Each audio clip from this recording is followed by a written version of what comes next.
Hello friend, आज से mensuration का चैप्टर शुरू करते हैं, है ना। तो फर्स्ट क्वेश्चन क्या है, व्हाट इज मेंसुरेशन। मेंसुरेशन क्या है, मेंसुरेशन के अंदर हम क्या क्या पढ़ते हैं, है ना।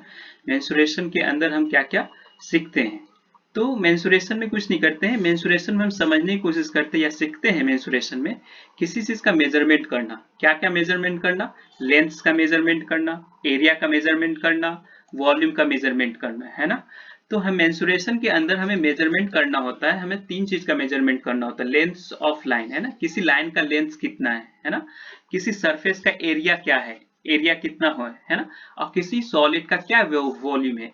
तो हम मेंसुरेशन के अंदर हम ये तीनों चीजों को क्या करते हैं, स्टडी करते हैं, है ना। तो देखते हैं क्या होती है लेंथ, और क्या होती है एरिया, और क्या होती है वॉल्यूम, है ना। वन बाय वन समझते हैं इससे, है ना। लेंथ क्या होती है, तो पहले लेंथ को समझते हैं। तो लेंथ को समझने से पहले हमें समझना होगा वन डायमेंशन। वन डायमेंशन क्या होती है, ठीक है। तो डायमेंशन बेसिकली तीन प्रकार के होते हैं, वन डायमेंशन, टू डायमेंशन और थ्री डायमेंशन, है ना। तो पहले हम वन डायमेंशन समझते हैं। तो वन डायमेंशन को समझने के लिए हमें एक कंसीडर करना पड़ेगा रस्सी, है ना। एक रस्सी मतलब रोप, है ना। तो एक रोप कंसीडर किए। तो रोप का एक पॉइंट क्या है, ए, और दूसरा पॉइंट क्या है, बी। मान लो कि इस रोप पर हम एक एंट इन द सेंस चींटी को, है ना, एंट को हम क्या कर दिए, बैठा दिए। सपोज ये चींटी हमारा, है ना। तो जैसे हम इस चींटी को बैठाएं और ये चींटी चलने की कोशिश करेगा, तो किधर जाने की कोशिश करेगा, ऑब्वियसली एक ही डायरेक्शन होगा चींटी को चलने के लिए ना, और किधर जा ही नहीं सकता, है ना। सिर्फ एक ही डायरेक्शन में चींटी चलेगा, आगे ए से लेके बी तक जाएगा, है ना। ये ना ही नीचे जा सकता है, ना ही ऊपर जा सकता है, ना ही अपने दाएं जा सकता है, ना ही अपने बाएं जा सकता है ना। चींटी का जो मूव करने का तरीका है, या जो मूव कर सकता है चींटी, सिर्फ एक ही डायरेक्शन में मूव कर सकता है। वो सिर्फ आगे की ओर मूव करेगा सिर्फ, है ना। नहीं वो डाउन जाएगा, नहीं अप जाएगा, नहीं लेफ्ट जाएगा, नहीं राइट जाएगा, ठीक है। तो चींटी का जो मूवमेंट है, जो गति है, जो डायरेक्शन है, वो सिर्फ एक ही डायरेक्शन है ना। डायरेक्शन क्या है चींटी का, केवल एक डायरेक्शन है, आगे की ओर, है ना। तो जब इस तरह का मोशन होता है, जब इस तरह से मूवमेंट होता है जहां पर सिर्फ एक ही डायरेक्शन हो, है ना, और दूसरा कोई डायरेक्शन ना हो, तो उस प्रकार को बोलते हैं, उस प्रकार को मूवमेंट या उस प्रकार को लेंथ को क्या बोला जाता है, वन डायमेंशन, ठीक है।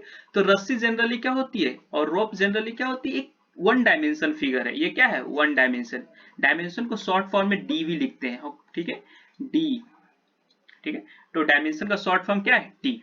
तो रस्सी क्या है, एक एग्जांपल है वन डायमेंशन का, ठीक है।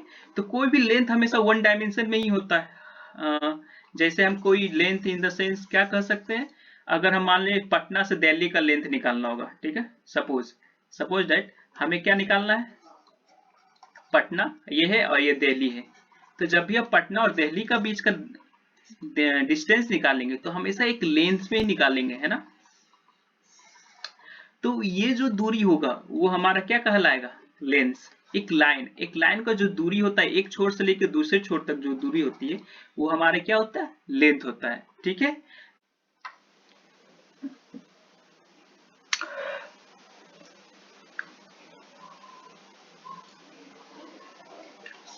अब हम एरिया को समझते हैं, है ना। एरिया को समझने से पहले हमें टू डायमेंशंस को समझना होगा, ठीक है। टू डायमेंशन में क्या क्या होती है, टू डायमेंशन में लेंथ भी होती है और ब्रेथ भी होती है, ठीक है। सपोज दैट अगर हम एक चींटी को इस प्लेन सरफेस पे, है ना, ये हमारा क्या है, फ्लोर मान लो, है ना, या फील्ड जहां हम प्ले ग्राउंड जहां हम लोग खेलते हैं, है ना, प्ले ग्राउंड मान लो, है ना। अगर हम प्ले ग्राउंड में एक चींटी को यहाँ रख देते हैं, तो चींटी एंड कौन सा डायरेक्शन में मूव करेगी, है ना। तो इसके मूव करने का होता है एक डायरेक्शन, आगे की ओर जा सकती है चींटी, है ना, आगे पीछे की ओर, है ना, पीछे आगे, है ना। तो ये एक डायरेक्शन हो गया, है ना। ये ऊपर ये अपना राइट में जा सकती है और अपना लेफ्ट में जा सकती है ना। तो ये लेफ्ट राइट जा सकती है ना। तो चींटी यहाँ पर देख पा रहे हैं कि हमें इसके पास दो डायरेक्शन होते हैं, आगे पीछे चला जाएगा, नहीं तो अपना लेफ्ट राइट जाएगी चींटी, है ना। तो चींटी इस डायरेक्शन में तो जा सकती है ना। तो इस डायरेक्शन जाने का मतलब हो गया कि ये अपना आगे भी जा रही है और अपना राइट साइड में भी जा रही है, लेफ्ट साइड में भी जा रही है ना। चींटी क्या कर रही है, आगे भी जा रही है, साथ साथ लेफ्ट साइड में जा रही है। जब चींटी इस डायरेक्शन में मूव करेगा, इसका मतलब हो गया कि चींटी आगे भी जा रही है और अपना लेफ्ट साइड में भी जा रही है ना। अगर चींटी सिर्फ आगे की ओर गया तो बोल सकते सिर्फ आगे की ओर जा रही है ना। या चींटी सिर्फ अपने लेफ्ट की ओर गया तो बोल सकते सिर्फ अपने लेफ्ट की ओर जा रही है ना, ठीक है। अगर चींटी इस डायरेक्शन मूव किया, इसका मतलब हो गया कि आगे भी जा रही है, आगे भी धीरे धीरे बढ़ रही है और अपने लेफ्ट में भी बढ़ रही है। दो डायरेक्शन होती है मूव करने का, है ना।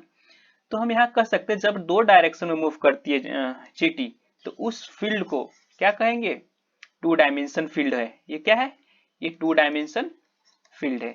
टू डायमेंशन फील्ड हमेशा क्या दिखाती है, क्या ऑक्यूपाई करती है, एरिया ऑक्यूपाई करती है। यानी टू डायमेंशन फील्ड हमेशा एक सरफेस बनाती है, सतह बनाती है, और वो क्या करती है, एरिया डिफाइन करती है। एरिया को समझते हैं, एरिया का एरिया समझते हैं। एरिया को समझने के लिए आप इस सरफेस को, ये जो रेक्टेंगल हमारा है ना, इस सरफेस को आप बेड मान लीजिए, हमारा आपका क्या है, बेड है ना। आप इस बेड पर एक किताब रखते हैं, सपोज एक किताब रखें, किताब रखा हुआ है ना। फिर आप इसी बेड पर एक न्यूज़पेपर रखते हैं, तो न्यूज़पेपर बहुत बड़ा साइज का होता है, तो ज्यादा जगह घेरेगा, है ना। तो आप इस दोनों के बीच का कंपेयर करके देखें, कंपेयर करेंगे तो पता चलेगा कि जो किताब होती है ना, किताब कम जगह घेरा बेड का, है ना। जो पूरा बेड है ना, पूरा बेड, उस बेड का छोटा छोटा सा क्या है, जगह घेरा, है ना। तो जो जगह घेरा किताब है ना, उसी को बोलते हैं एरिया है। ये हमारा जो जगह घेरा किताब ना, वो हमारा क्या है, इसी को कहते हैं एरिया, है ना। तो ये अब फिर न्यूज़पेपर देखते हैं। अगर हमारा ये न्यूज़पेपर है, तो न्यूज़पेपर किताब से क्या होती है, बड़ा होता है ना। तो अगर ये बड़ा है तो क्या कर रहा है, ये देखो जब ज्यादा जगह घेर रहा है ना, तो हम ये कह सकते हैं न्यूज़पेपर ज्यादा जगह ऑक्यूपाई कर रहा है ना, जगह घेर रहा है ना। तो हम ये कह सकते हैं इसका जो एरिया है वो कम है, और न्यूज़पेपर का एरिया क्या है, ज्यादा है ना। तो एरिया यही होता है कितना जगह वो घेर रहा है, वही हम क्या कहते हैं, उसे हम एरिया कहते हैं, है ना। ठीक है, अब वॉल्यूम को समझते हैं। वॉल्यूम को समझने के लिए हमें थ्री डायमेंशन को समझना होगा, है ना। थ्री डायमेंशन में लेंथ, ब्रेथ एंड हाइट, ये तीनों चीज इन्वॉल्व होती है ना, थ्री डायमेंशन में। तो थ्री डायमेंशन को इस फिगर से समझ सकते हैं, ये हमारा डाइस है ना, इसे क्यू भी बोल सकते हैं हम। तो ये एक पॉइंट ले लेते हैं ना, इस पॉइंट से देख पा रहे हैं कि इस साइड को जो भी है उसे हम लेंथ बोल रहे हैं, है ना। और इधर क्या है, ब्रेथ, और ये जो लंबाई है इसे हम क्या बोलते हैं, हाइट, है ना। तो हम ये कह सकते हैं थ्री डायमेंशन में क्या होती है, लेंथ भी होती है, ब्रेथ भी होती है, और हाइट भी होती है ना। इसको और अच्छा समझने के लिए समझ लो कि आप एक रूम में हो, है ना, और उस रूम में कोई एक बटरफ्लाई उड़ रहा है। तो जब बटरफ्लाई उड़ती है तो तीनों तीनों डायरेक्शन में जाती है, अपने आगे पीछे भी जाती है, और अपने लेफ्ट राइट भी जाती है, और ऊपर नीचे भी जाती है, मतलब ऊपर ऊपर की ओर, है ना। ऊपर और नीचे की ओर भी उड़ सकती है ना, नीचे की ओर भी उड़ सकती है, ऊपर की ओर भी उड़ सकती है ना। वो तीनों डायरेक्शन में क्या कर सकती है, उड़ सकती है। यानी हम कह सकते हैं हमारा जो रूम का जो स्पेस है ना, वो एक थ्री डायमेंशन है। रूम का स्पेस क्या है, एक थ्री डायमेंशन है ना।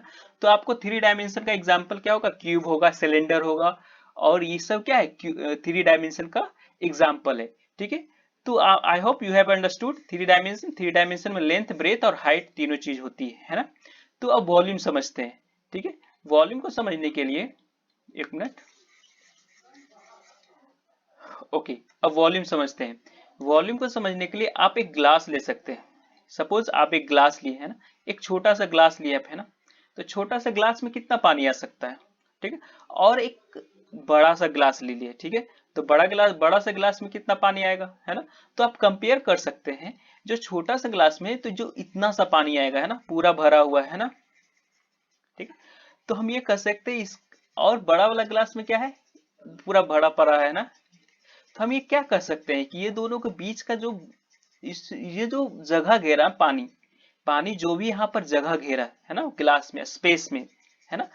तो ये हमारा वॉल्यूम हो गया, ठीक है। और ये बड़ा वाला गिलास का जो वॉल्यूम है वो ज्यादा होता है एज कम्पेयर टू छोटा वाला गिलास का, है ना। तो ये कम जगह घेरा है ना। तो ये होता है वॉल्यूम, माने कितना जगह घेरा है ना, थ्री स्पेस में, है ना, थ्री डी में कितना जगह घेरा, स्पेस में कितना जगह घेरा कोई भी चीज, है ना, उसे हम वॉल्यूम बोलते हैं। आई होप हम समझते हैं ना। फिगर को जनरली दो भाग में डिवाइड किया जाता है ना।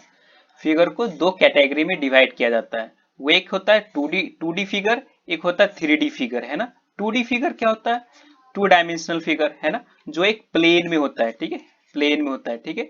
और क्या होता है, थ्री डी फिगर है क्या, एक सॉलिड होता है, ठीक है, सॉलिड में होता है। तो टू डी फिगर का क्या क्या एग्जांपल हो सकता है, जब भी टू डी बोल रहे हैं मतलब टू डायमेंशनल बोल रहे हैं, इसका मतलब हो गया कि उसके पास लेंथ होगा और उसके पास क्या होगा, ब्रेथ होगा, है ना। जब हम थ्री डी बोल रहे हैं उसके पास लेंथ होगा, ब्रेथ होगा, और उसका कुछ क्या क्या होगा, ऊंचाई भी होगा, ठीक है। तो ये टू डी का एग्जाम्पल क्या है, एक रेक्टेंगल, रेक्टेंगल में क्या एक लेंथ भी है और एक ब्रेथ भी है ना। और इसका 2D का एक और एग्जांपल क्या है, स्क्वायर। स्क्वायर का क्या एक लेंथ भी है और क्या है ब्रेथ भी है ना। अब जब देखते हैं क्यूबाइड एंड क्यूब में देखते हैं, क्यूबाइड किसका एग्जांपल है, 3D फिगर का एग्जांपल है।